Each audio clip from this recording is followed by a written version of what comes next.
Hey guys, welcome to Romp Chess Rating Climb episode 17. In today's episode, I have a special guest. Typically, I will play a 15-10 rapid game, and then after the game is over, win, lose, or draw, I'll transition to the analysis and I'll review the game and kind of talk through the takeaways of the game and then wrap it up. So in today's game, I'm still going to play a 15-10 rapid, but my son, who's also my chess coach, is going to come behind me and do the review. So I'm really excited about that. I'm looking forward to you guys meeting him. And having said that, let's jump right in and get started and give him something to talk about. So we're looking for an opponent. And I'll be playing as white today against a 587 from India. So go ahead and bring my knight out to attack that pawn there. And looks like we have the Philidor going on here. So I'm just going to go ahead and develop my other knight. White's playing or black's playing pretty quick here. I do have a check here, in which case black could just come back and kick. I could also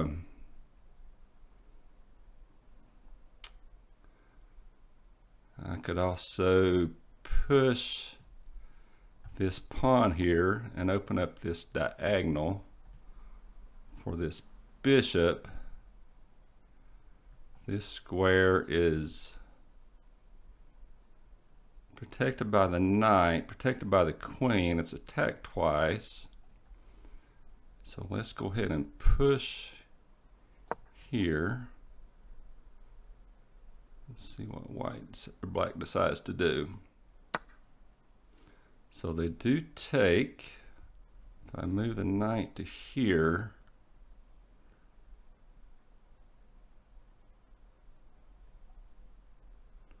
it'll no longer be attacked by this pawn.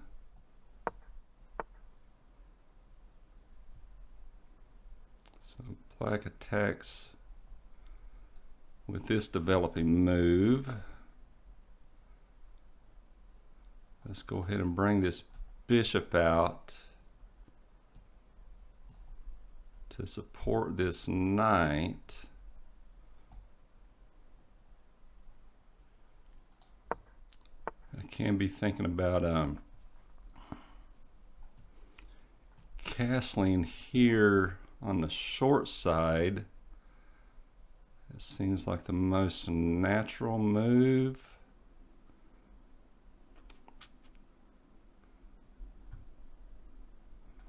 So let's go ahead and castle. I do have to kind of watch this diagonal here. I'm attacking both of these pawns. So black decides to castle.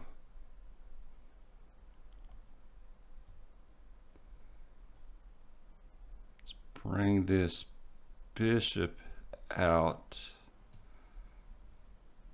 Can I bring the bishop to there?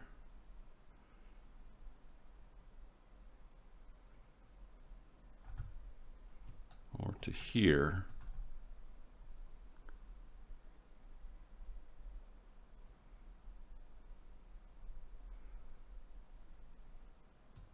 The queen is attacking here with the knight. So let's bring the bishop to g5. Now the question is, if black pushes here, do I take that pawn and open up that that kingside attack here. So if I take here,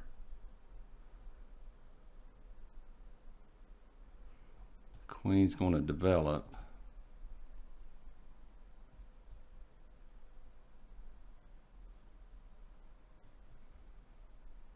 But that's supported by the knight. So let's think about this for a minute. So I've got a check here.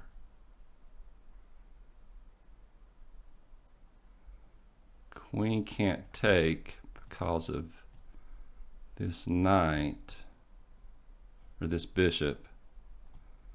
So I take here. So king moves. If I check here, then I've got a check on the king and a revealed attack on the queen. Will that work? So let's go here. Now the king's in check. I'm hitting the rook here and the queen here. Okay. So I'll take that trade.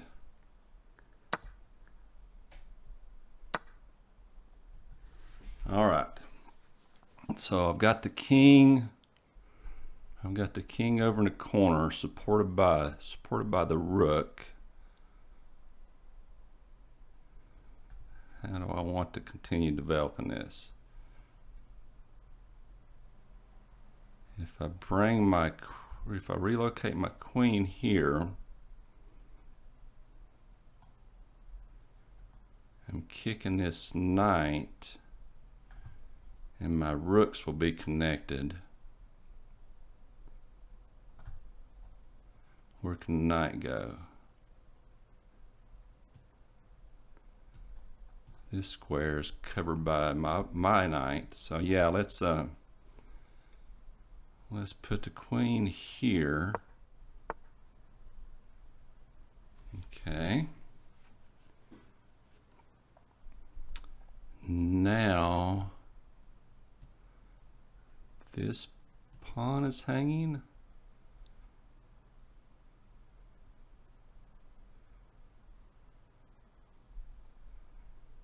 Yeah, that pawn is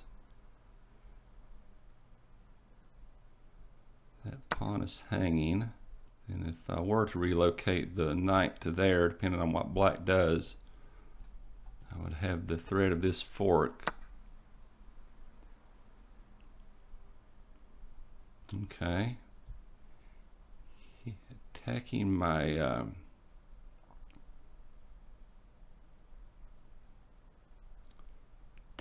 queen, so let's go ahead and do I take here or do I take here? And then I also have that check. Let's go ahead and take here. I still have this threat here. Okay. If I just think about this, if I check here,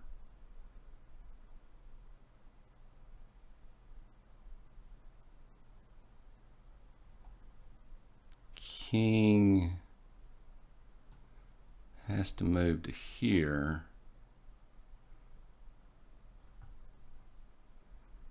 Then I take the rook. Am I seeing that right? King. So I've got the check there. Now king has to move. Okay, king moves. Take the rook with another check. And that's checkmate, actually. Okay, all right.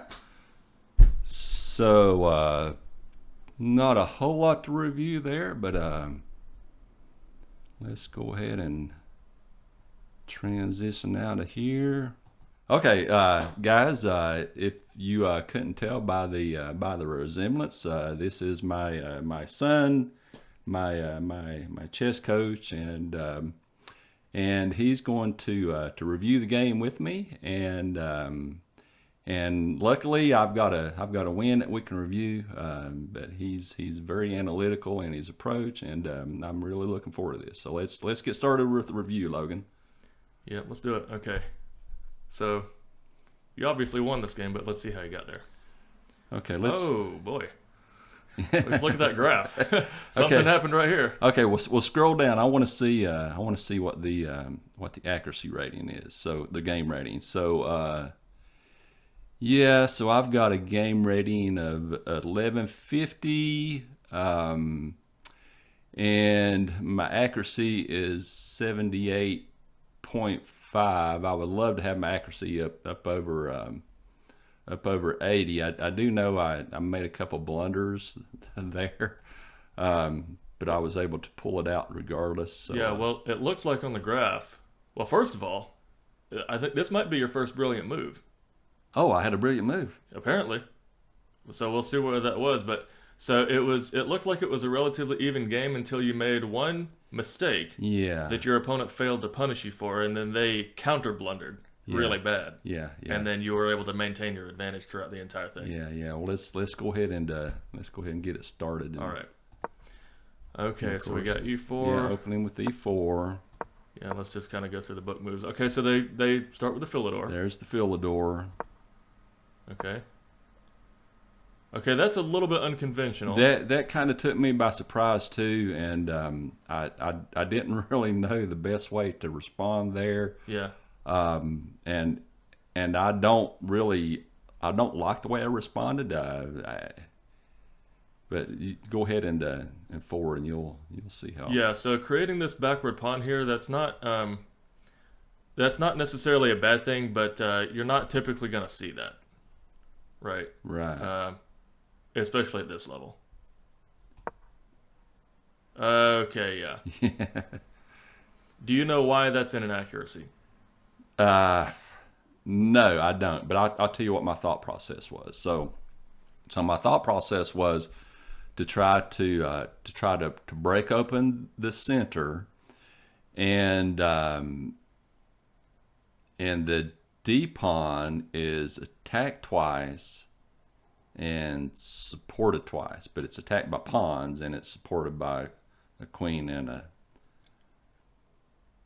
knight. Well, yeah, you're dancing around it. So the reason that this is an inaccuracy is because when counting the number of attackers and defenders, the defenders sort of don't count if the defender is more valuable than the attacking piece. Yeah. Right? So it's being attacked by two pawns, but being defended entirely by pieces. So if they were to take here, like, sure, you could win two pawns for the piece, but you're still down on material. It's kind of like bringing a knife to a gunfight. Yeah, exactly. Yeah, and as soon as I made that move, I thought, that probably wasn't the best thing to do there, and I see that the recommended move is knight to c4, which is just a developing move, and that would also block. You mean the bishop? Yeah, the bishop. Oh, I got to go to the analysis to win the piece. Yeah. Where is that? Up here in the magnifying glass. Yep. Oh, it's white to move. Sorry. So I had to undo the pawn piece. Yeah. And looking at that move also, I really like that because it attacks the black's f pawn. It's aiming at the f pawn. Yep. It's aiming at the f pawn, plus it's temporarily blocking black's c pawn from advancing further.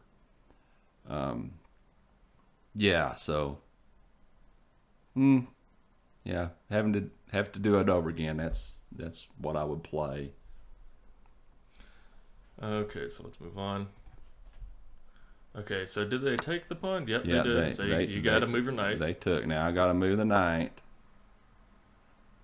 Yeah, the computer's actually recommending you just undevelop because I don't know. Then it seems like the knight might get kind of harassed here, but this is technically an outpost, right? Correct. Because Correct. remember, an outpost is any position in the opponent's territory that's supported by the pawn and that can't be attacked by your opponent's pawns. Right? Yeah. There are no pawns that can kick this knight. So if any piece attacks this knight, it has to be another piece. Yeah. It can't be a pawn. Yeah. Plus, I really didn't like the thought of So I actually agree with this move. just and the way my brain is kind of wired. I don't like the idea of like regressing and going backwards unless I absolutely have to, because it's almost like focusing on your mistakes and Yeah. But I'm going to tell you right now, a human would never play that move. yeah. That's a very computer move, Yeah. right? There's nothing wrong with what you did. It got the thumbs up. Like in the opening, the difference between the star and the thumbs up is very minimal. If you get the Okay. thumbs up, you need to be satisfied with that. Yeah. Yeah. I would 100% do that. Let's make that same move again. Okay.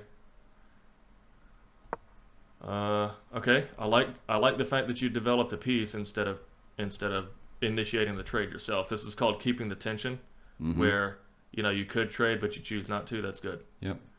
Okay. Computer's saying alternatively you could have pinned the knight, but there's nothing wrong with defending your piece. Okay, so let's move on. Castle, good, nothing wrong with that. Now, why is that a mistake? Why is the computer saying that's a mistake? Because black has a tactic here. Okay. It's actually a very simple tactic too. I'm not seeing it, so. Because, check it out, if they take your knight, then that allows the knight to defend their bishop. Right? So when you take their bishop, they simultaneously take back your piece and save their piece. Yeah, and at this point, So that move loses a piece. black would have been up 4.4. So I really dodged a bullet there. Yes, you did. So you need to be careful here because this is actually a very common motif where a knight can take a piece and then recapture, thereby saving their own knight.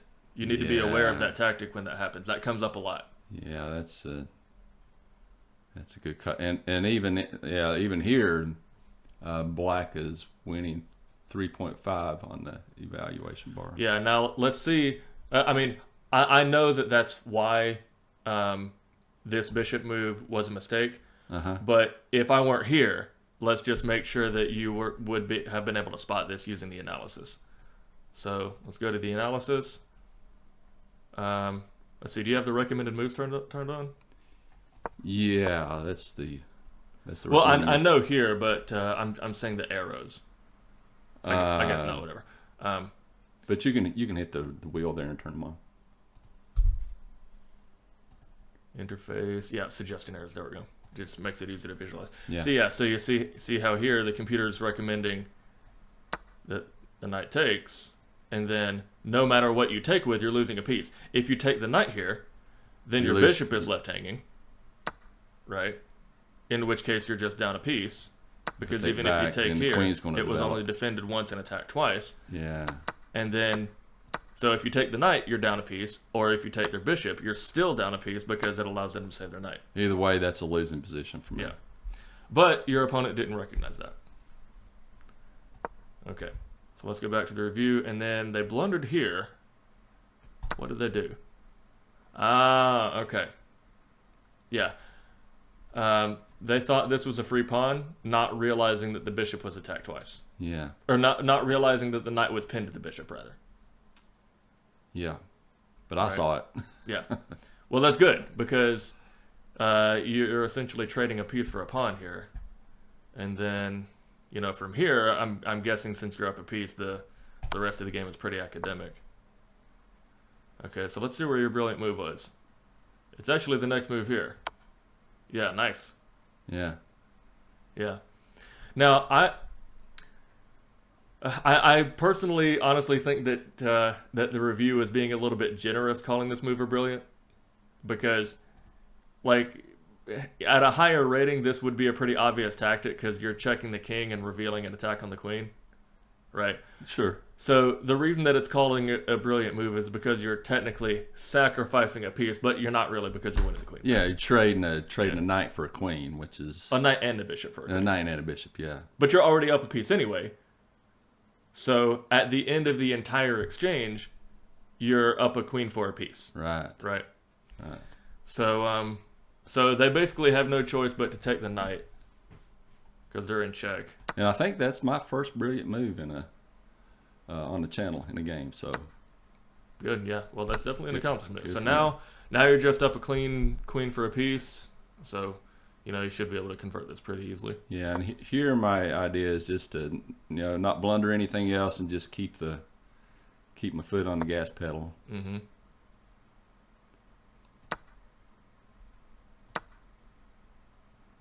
Okay, interesting. Okay, yeah, nice.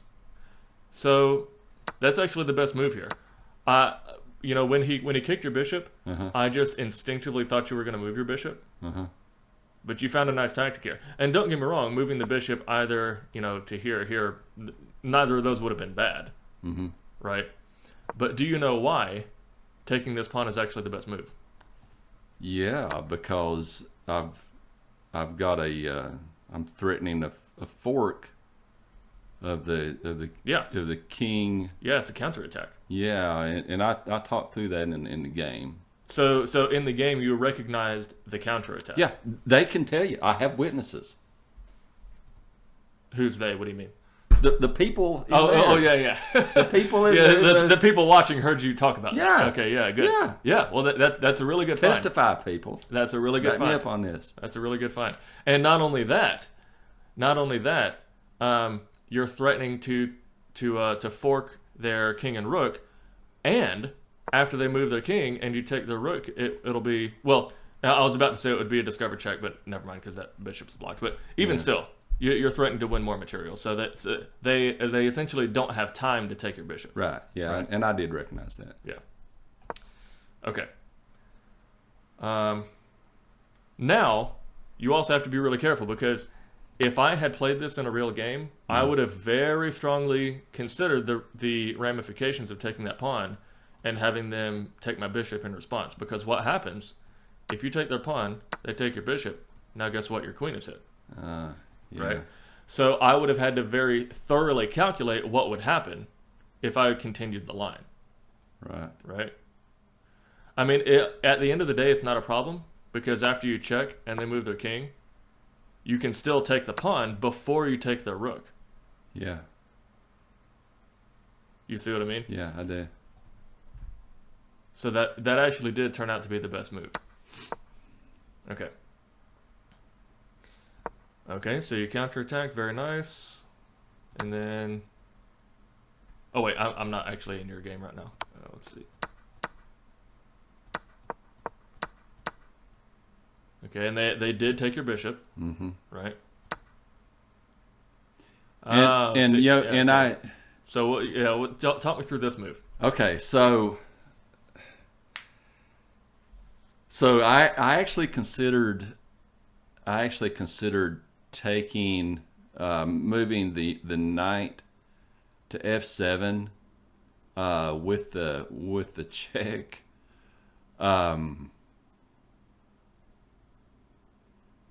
And I didn't feel like the queen was under was being threatened really, because if I checked, black can't take. But I knew that I could make that move eventually anyway. You just decided to save your queen? Well, I decided it wasn't so much a matter of saving the queen as capturing the knight on e4. Mm-hmm. Well, let's see. Okay, yeah. And then not only that, but I knew if I captured the knight first, and then I checked, that queen is in position to advance to the back range. Mm-hmm. And not to mention, like, your bishop is not really hanging because this pawn is both attacking the bishop and defending the knight. Sure. Right. So as soon as they capture your bishop, it's just an even trade because they relinquish the defense of the knight. So that's why it was considered an inaccuracy because. Well, but you know what? No, I mean it's just an even trade. Like it's an inaccuracy according to the computer. Like that's a fine human move, especially Yeah. at this level. There's nothing wrong with that. It's just that you had something better. Yeah. If anything, I would call this more of a miss than an inaccuracy. Yeah. Right, because the computer's just wanting you to deliver the check first. That's all. Yeah. There's nothing wrong. I just kind of did things out of order. Yeah. Yeah. I mean, you're up so much material anyway that just any even trade is good for you regardless. Sure. Okay. So let's see. And then they just blunder checkmate, right? Yeah, now you have mate and 2 in this position. Mm-hmm. And so after they move their rook over, I mean, ostensibly, they're pinning your knight, right? Uh-huh. But not really. But not really. Because if you move your knight, it comes to check. Yeah. Right. And there was a time, maybe even like 6 months ago, that I would have been hesitant to check with the knight because I would just be focusing on my queen and I'd be going, oh no, I'm going to be hanging my queen, but it's not really hanging the queen because black doesn't have time to. So let me ask you, when you got to this position after they moved their rook, did you realize that it was mate and 2 before you moved the piece? Or did you check first? No, I knew that I could. I knew that I would be taking the rook, but I didn't really see the mate in 2 until it was, Yeah, you moved the knight with the intention of winning the rook. Yeah. But it just turned out to be checkmate anyway. It turned out to be checkmate anyway, and actually kind of surprised me because I went, oh. Oh yeah, that's actually checkmate. But see, look at this position here. 3 of their pieces never moved the entire game. Yeah. Right? That's not how you're supposed to play chess. Yeah. Right? Part of the reason you won that is because you developed your pieces and they did. I developed my pieces. I got everything into action, with the exception of my rook on A1. But even then, I didn't really need it. And it's supporting the other rook. My rooks are connected. Yeah. So really, there are 2 takeaways that I want you to learn from this game. Okay. Okay. The first takeaway is when counting your attackers and defenders, you have to disregard defenders that are a stronger piece than the attacker. Consider the value of the pieces. Yeah, it's not enough just to count. You have to consider the value of the pieces. Okay, that's the first takeaway. Fair enough. That's the first takeaway. The second takeaway is to avoid this knight tactic. Okay, because I promise you, this is not going to be the first time that this comes up. Mm-hmm. Okay, there's going to be plenty of situations where a knight that is ostensibly pinned can capture a piece and then recapture the next piece. Yeah. Okay, that will come up. That's a very common motif in chess that you have to watch out for. Okay. Okay, but everything else you played just fine. Yeah, and I'll go back and review this game again too to kind of like keep those takeaways fresh in my mind. But yeah. So anyway, I appreciate you reviewing that with me. It was an interesting game, and I'm glad I got to win. And I'll take it. That got me up to 585. So pushing 600. Maybe if I get one more win, I'll be at 600. Yep. Yeah, you'll get there. So, all right. Anyway, guys, I hope you enjoyed that. Bye from Romp Chess and from Van Man Gaming. Yep. See you guys. See ya.